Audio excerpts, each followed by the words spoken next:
Narendra surrender. उधर से Trump ने एक इशारा किया, फोन उठाया, कहा मोदी जी क्या कर रहे हो, नरेंद्र सरेंडर। और जी हजूर करके नरेंद्र मोदी जी ने ट्रंप के इशारे का पालन किया। आप सबका यहां बहुत बहुत स्वागत, नमस्कार। आपका मूड कैसा है? ठीक है? तो आज मैं आपको दो तीन चीजें कहना चाहता हूं। सबसे पहले, विचारधारा की लड़ाई चल रही है। एक तरफ कांग्रेस पार्टी है, हमारा कॉन्स्टिट्यूशन है, और दूसरी तरफ बीजेपी और आरएसएस जो इसको मानती नहीं है और इसको खत्म करना चाहती है। हिंदुस्तान की सारी संस्थाओं को, इंस्टीट्यूशंस को उन्होंने पकड़ लिया है। हर संस्था में उन्होंने अपने लोग डाले हैं और देश को आस्ते आस्ते आस्ते देश का वो गला घोट रहे हैं। तो पहली लड़ाई संविधान की है। एक तरफ हम कांग्रेस पार्टी, हमारी विचारधारा, और दूसरी तरफ आरएसएस जो संविधान के खिलाफ खड़े हैं।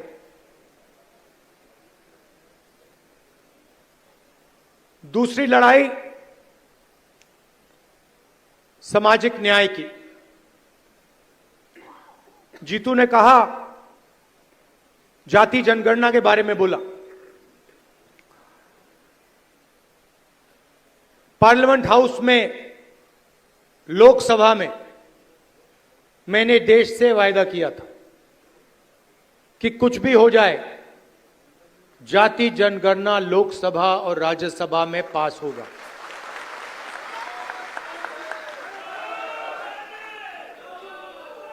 ये बीजेपी आरएसएस वालों को अब मैं अच्छी तरह जानता हूं।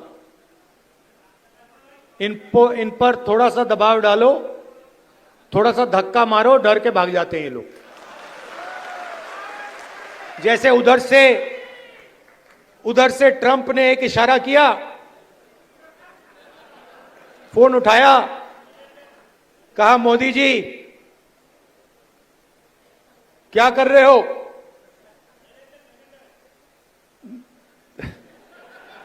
नरेंद्र सरेंडर। और जी हजूर करके नरेंद्र मोदी जी ने ट्रंप के इशारे का पालन किया। आपको एक समय याद होगा जब फोन कॉल नहीं आया था, 7th फ्लीट आई थी, 71 की लड़ाई में 7th फ्लीट आई थी, हथियार आए थे, एयरक्राफ्ट कैरियर आया था। इंदिरा गांधी जी ने कहा मुझे कुछ जो करना है मैं करूंगी।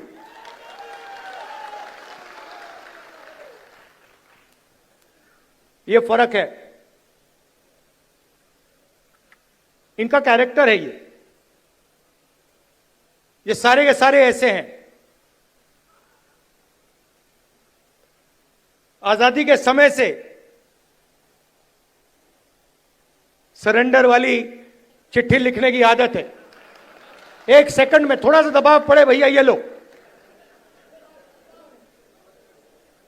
हाँ, तो ये इनका कैरेक्टर है।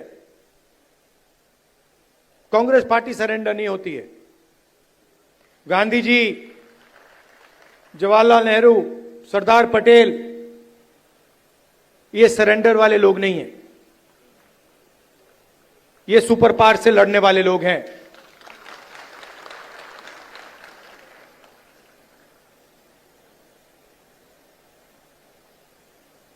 तो जाति जनगणना की बात मैंने कहा, देखिए आपको जो करना है करो। हम सामाजिक न्याय की लड़ाई लड़ेंगे और जाति जनगणना को हम लोकसभा में पास करेंगे। मोदी जी पहले कहते थे कोई जात नहीं है, फिर सिर्फ 4 जात हैं। चुनाव के समय वो ओबीसी बन जाते हैं। गडकरी जी ने कहा मोहन भगवत ने बयान दिए,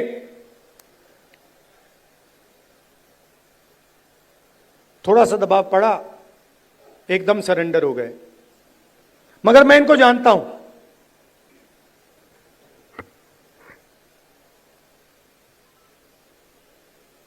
जैसे इन्होंने महिला आरक्षण का काम किया था, वो 10 साल बाद वाला, यहां भी वही कोशिश है इनकी। ये करना नहीं चाहते हैं, ये दबाव में आकर बोल गए हैं, मगर ये करना नहीं चाहते हैं, क्योंकि ये इस देश में न्याय नहीं चाहते हैं। ये अंबानी अदानी वाला देश चाहते हैं, अरबपतियों वाला देश चाहते हैं, सामाजिक न्याय वाला देश नहीं चाहते हैं। मैं आपको तेलंगाना की बात करना चाहता हूं। 2 मॉडल हैं जाति जनगणना के, एक तेलंगाना का मॉडल और दूसरा बीजेपी का बिहार का मॉडल, और जो उनकी सोच का मॉडल है। तेलंगाना में जाति जनगणना कैसे हुआ मैं आपको बताना चाहता हूं। बिहार में बंद कमरे में सवाल चुने गए, ब्यूरोक्रेट्स ने सवाल चुने, बिना किसी से पूछे, बिना जनता से बातचीत किए, बिना दलितों से पूछे, बिना पिछड़ों से पूछे, बिना अति पिछड़ों से पूछे, बिना जनरल कास्ट से पूछे, बिना माइनॉरिटी से पूछे, बंद कमरे में 3-4 सवाल लिखे, जाति जनगणना कर दिया। तेलंगाना में हमने लाखों लोगों से सवाल पूछा, दलितों के संगठनों से, आदिवासी के संगठनों से, उनके नेताओं से, और हमने उनसे पूछा कि देखिए, हम जाति जनगणना करने जा रहे हैं, सर्वे करने जा रहे हैं, आप इस सर्वे में कौन से सवाल चाहते हो। 3.5 लाख लोगों ने हमारी प्रोसेस में एक साथ मिलकर सवाल निकाले, और उसके बाद बिहार में सेल्फ रिपोर्टिंग था। अगर आप बोलना चाहते हो तो बोलो, नहीं बोलना चाहते हो तो नहीं बोलो। तेलंगाना में हर व्यक्ति, हर परिवार के घर में सरकार के ऑफिसर्स गए और उन्होंने उनसे सवाल पूछे। नतीजा मैं आपको बताना चाहता हूं।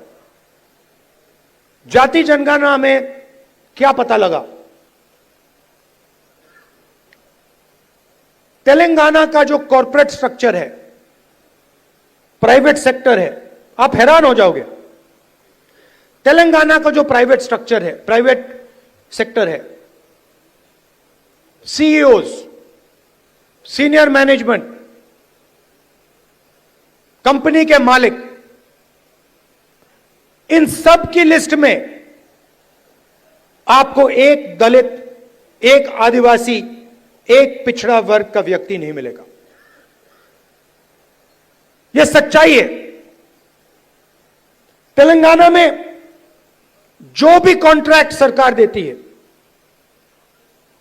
सारे के सारे कॉन्ट्रैक्ट्स 5% लोगों को मिलते हैं। उसमें ना कोई दलित है, ना कोई आदिवासी है, ना कोई पिछड़े वर्ग का व्यक्ति है। यह सच्चाई है। हम कहते हैं हम सुपर पावर बनना चाहते हैं।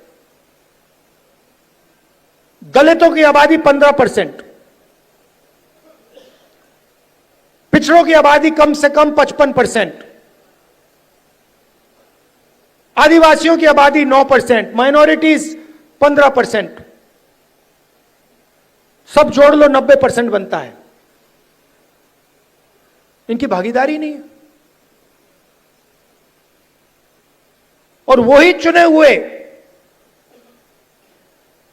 अमीर लोगों को सारा का सारा दिया जाता है। उसी लिस्ट में कॉर्पोरेट सेक्टर की लिस्ट निकालो, बड़े बड़े ब्यूरोक्रेट्स की लिस्ट निकालो, उसमें आपको गरीब जनरल कास्ट का भी कोई नहीं मिलेगा। यह सच्चाई है। मजदूरों की लिस्ट निकालो, उबर ड्राइवर्स की लिस्ट निकालो, जो खाना डिलीवर करते हैं उनकी लिस्ट निकालो, और उसमें आपको पिछड़ा वर्ग, दलित, आदिवासी सब मिलेंगे। दो हिंदुस्तान बन रहे हैं, एक 90% का और दूसरा चुने हुए लोगों का 5-7% का। बड़ी बड़ी बातें होती हैं सुपर पावर बनेंगे, ऐसे कोई सुपर पावर नहीं बनता है। जब तक हम हर हिंदुस्तानी की शक्ति का नहीं प्रयोग करेंगे तो ये देश सुपर पावर छोड़ो आगे नहीं जा सकता है। यह सच्चाई है। जो भी सपने देखने देख लो, कभी नहीं हो सकता।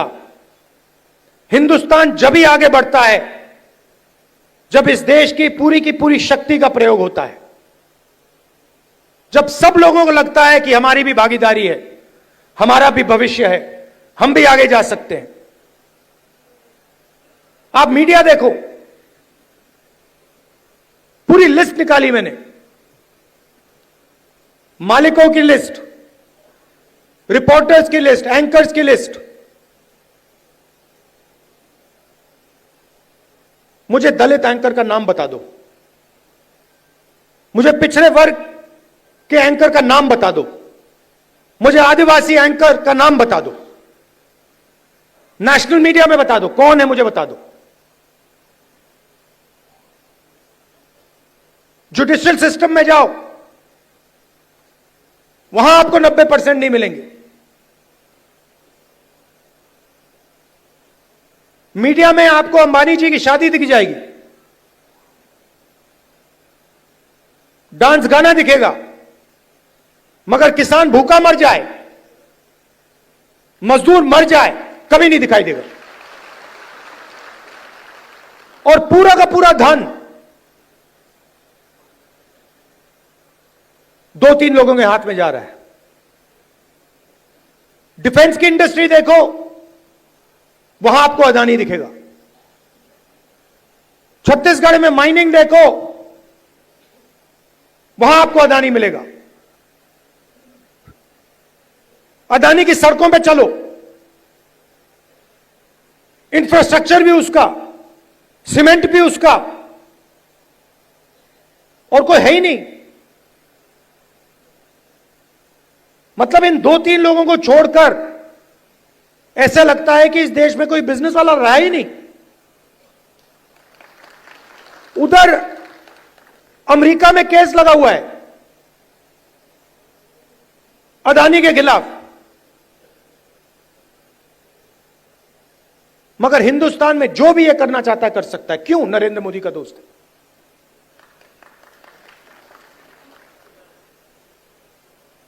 तो हो क्या रहा है?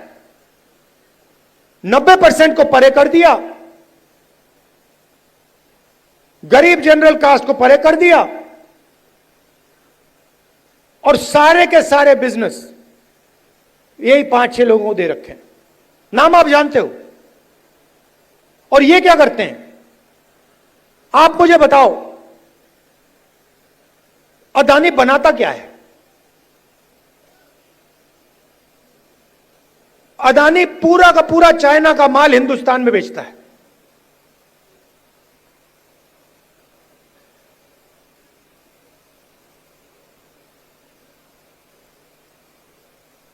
तो अदानी पैसे बनाता है, अंबानी पैसे बनाता है, और चाइना अपना माल हिंदुस्तान में बेचता है। यह फोन जो है,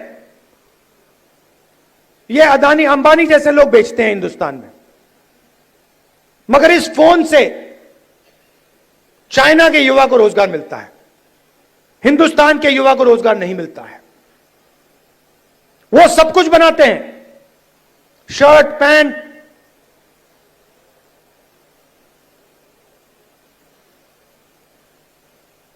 मोबाइल फोन, सोलर पैनल, और यहां पे बेरोजगारी फैलती जा रही है, फैलती जा रही है। जहां भी देखो आप किसी भी युवा से पूछो, भैया क्या करते हो? कुछ नहीं करते हैं। क्या काम करते हो? नहीं, कुछ नहीं करते हैं।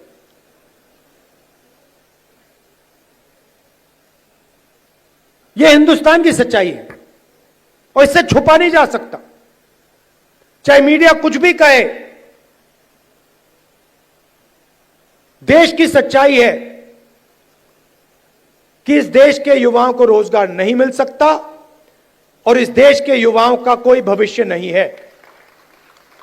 अगर आपको बिजनेस चलाना है हिंदुस्तान में, या आपका नाम अदानी हो या अंबानी हो, नहीं तो आपके लिए डिमोनेटाइजेशन, गलत जीएसटी,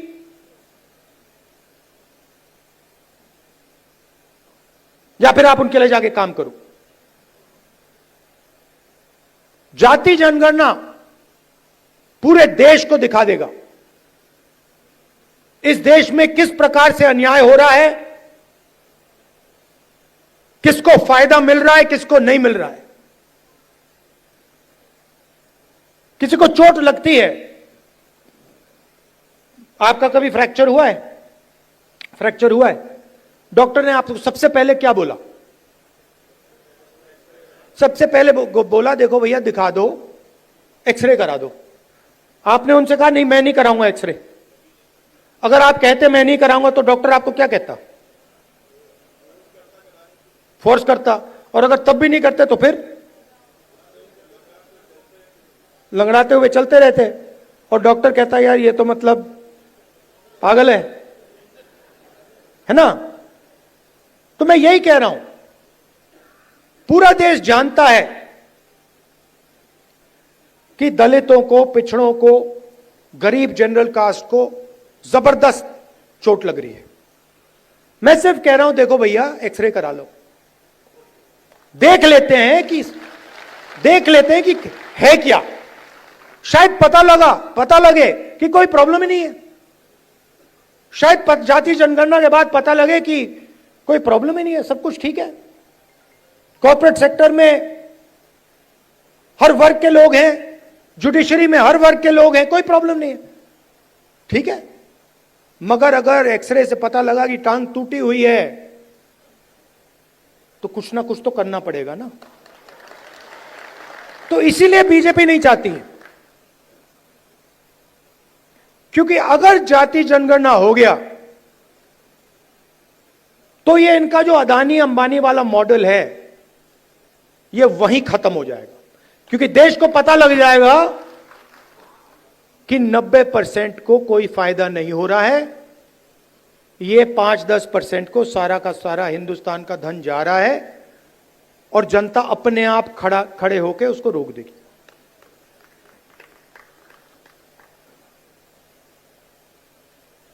ये लड़ाई चल रही है। और तेलंगाना मॉडल जो है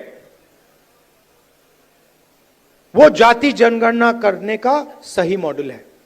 तो हम जो चाहते हैं, जो जाति जनगणना होगा, चाहे मोदी करे या कांग्रेस पार्टी करे, वो तेलंगाना मॉडल वाला जाति जनगणना होगा। थोड़ी सी मध्य प्रदेश की बात करता हूं। देखिए यहां पे इस स्टेट में कांग्रेस की जो विचारधारा है, कांग्रेस के जो कार्यकर्ता हैं, कांग्रेस के विचारधारा के जो लीडर्स हैं, उनकी कोई कमी नहीं है। यह भरा पड़ा हुआ है। इसी कमरे में बीजेपी को हराने का टैलेंट बैठा हुआ है।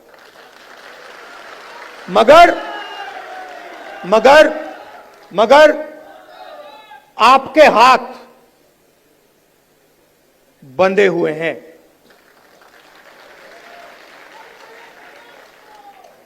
बंधे क्यों हैं?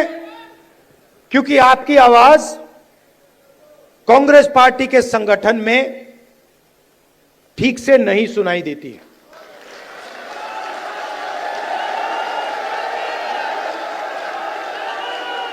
ये हमारी सेना है, ये लड़ने के लिए तैयार है, ये मरने के लिए तैयार है। बीच में 2-3 लोग उल्टे सीधे बयान देते रहते हैं।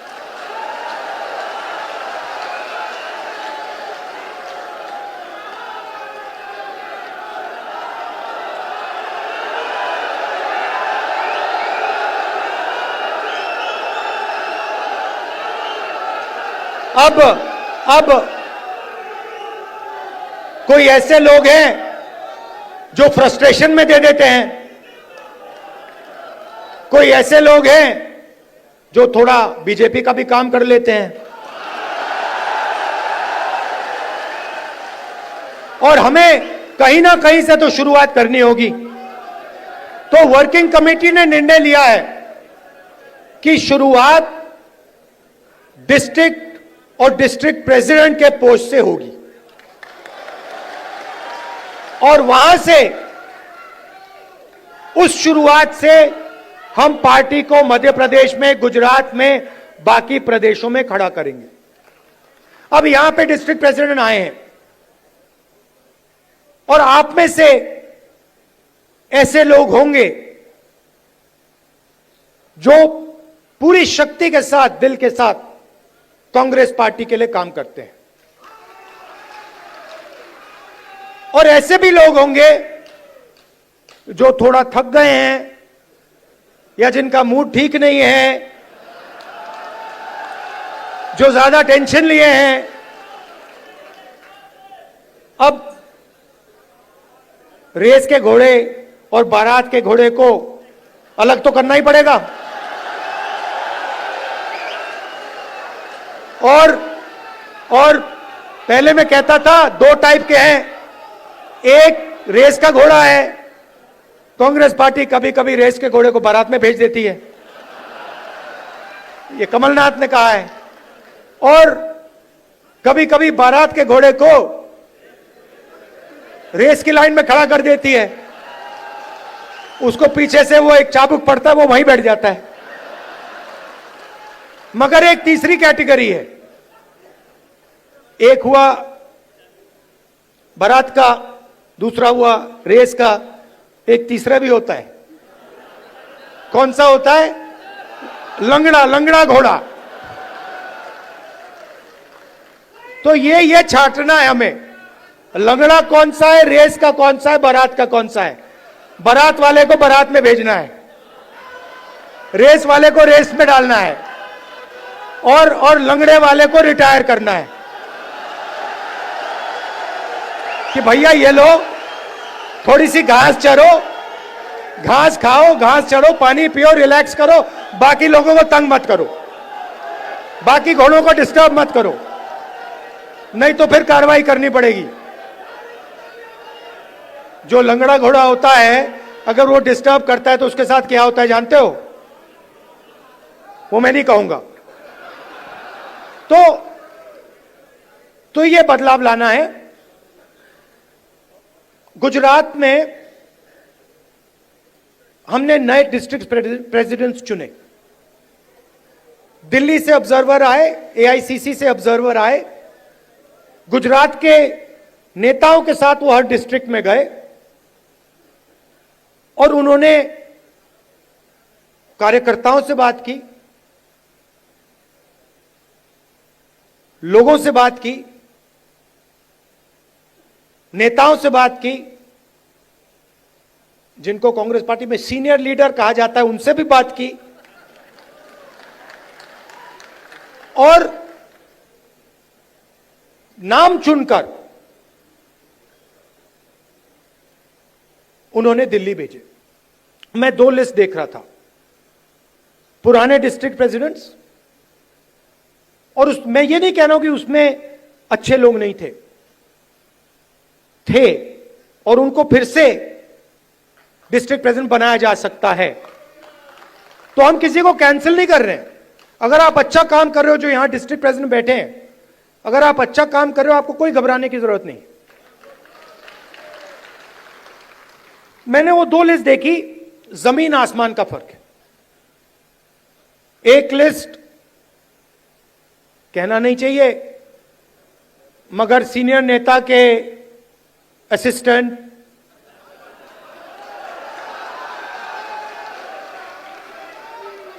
और दूसरी लिस्ट में पोटेंशियल फ्यूचर गुजरात की लीडरशिप, वही हम मध्य प्रदेश में करना चाहते हैं।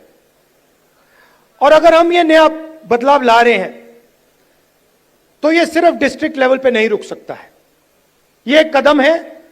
इसके बाद हम ब्लॉक और जो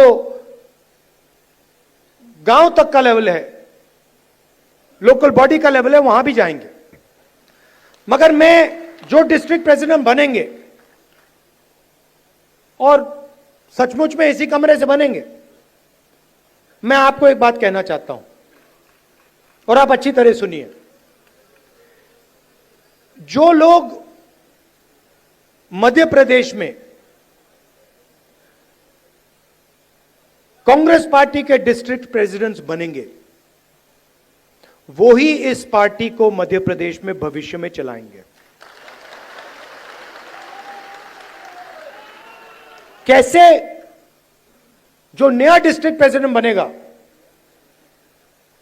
वो पुराना डिस्ट्रिक्ट प्रेसिडेंट जैसा नहीं होगा। फर्क क्या होगा मैं आपको सिंपल तरीके से बता दूंगा। नए डिस्ट्रिक्ट प्रेसिडेंट को हम ऑब्जेक्टिव तरीके से नापेंगे। वोट बढ़ रहे हैं, हां या ना? लोकल बॉडी के चुनाव में, एमएलए के चुनाव में, एमपी के चुनाव में वोट बढ़े या घटे, हां या ना? दूसरा, डिस्ट्रिक्ट में जब कांग्रेस पार्टी की विचारधारा पर आक्रमण होता है,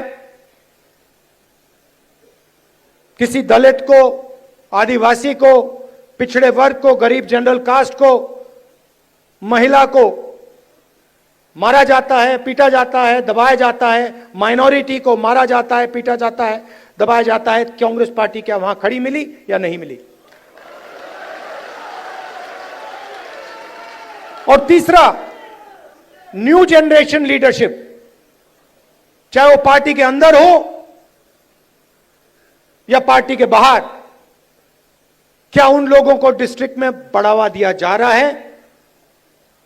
क्या डिस्ट्रिक्ट प्रेसिडेंट और वर्कर के बीच में अच्छा संबंध है? क्या डिस्ट्रिक्ट प्रेसिडेंट सबको एक साथ लेकर आगे चल रहा है या अपनी ही राजनीति कर रहा है? ये उसकी जिम्मेदारियां हैं। मगर जिम्मेदारी बिना पावर नहीं दी जा सकती है।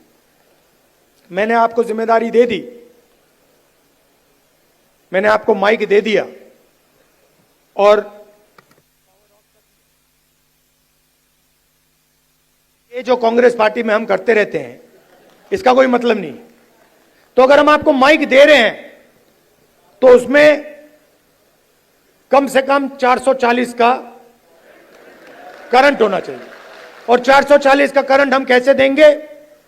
जो हमारा डिस्ट्रिक्ट प्रेसिडेंट होगा उसकी आवाज लोकल बॉडी के कैंडिडेट्स को चुनने में, एमएलए के कैंडिडेट्स को चुनने में और लोकसभा के कैंडिडेट को चुनने में सुनाई देगी। अगर कोई सोचता है कि वो डिस्ट्रिक्ट प्रेसिडेंट को अलग कर दे और वो कांग्रेस पार्टी में आगे बढ़ेगा, तो वो आज के बाद गलतफहमी में है। तो हम 55 लीडर चाहते हैं मध्य प्रदेश के लिए, मध्य प्रदेश के भविष्य के लिए हम 55 लीडर को चुनना चाहते हैं। ये हमारे ऑब्जर्वर्स का काम है। और उसके बाद जैसे मैंने कहा, ब्लॉक का काम शुरू होगा, पंचायत लेवल का काम होगा, वार्ड लेवल का काम शुरू होगा। मगर ये एक बहुत गहरा कदम लिया जा रहा है। मैं जानता हूं कि आप लोग कांग्रेस पार्टी को आगे बढ़ाना चाहते हो और मैं जानता हूं कि आपको कितना फ्रस्ट्रेट किया जाता है। मैं यहां आपको यह बताने आया हूं कि मैं आपके साथ खड़ा हूं और जो भी कांग्रेस पार्टी की विचारधारा की रक्षा करेगा, जो भी कांग्रेस पार्टी को मध्य प्रदेश में बढ़ाने की कोशिश करेगा, उसके साथ मैं खड़ा मिलूंगा।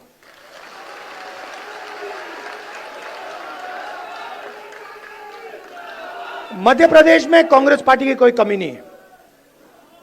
मैं आपको बता रहा हूं, आप मानो ना मानो, मैं आपको बता रहा हूं, जिस दिन आपने मन बना लिया, सिर्फ इस कमरे ने और किसी ने नहीं, जिस दिन इस कमरे में 20% लोगों ने मन बना लिया कि यार बीजेपी को उधेड़ के फेंकना है, उस दिन बीजेपी का आप परे कर दोगे। मेरी जितनी भी जरूरत होगी, जहां भी आप मुझे ले जाना चाहते हो, आप मुझे बुलाओ, मैं हाजिर हो जाऊंगा। आप सबका दिल से बहुत बहुत धन्यवाद। नमस्कार, जय हिंद। अच्छा, आखिरी बात भूल गया मैं, सबसे जरूरी बात, कांग्रेस पार्टी में डिस्ट्रिक्ट प्रेसिडेंट के लिए कांग्रेस प्रेसिडेंट का मेरा, वेणुगोपाल जी का दरवाजा 100% खुला मिलेगा। धन्यवाद, जय हिंद।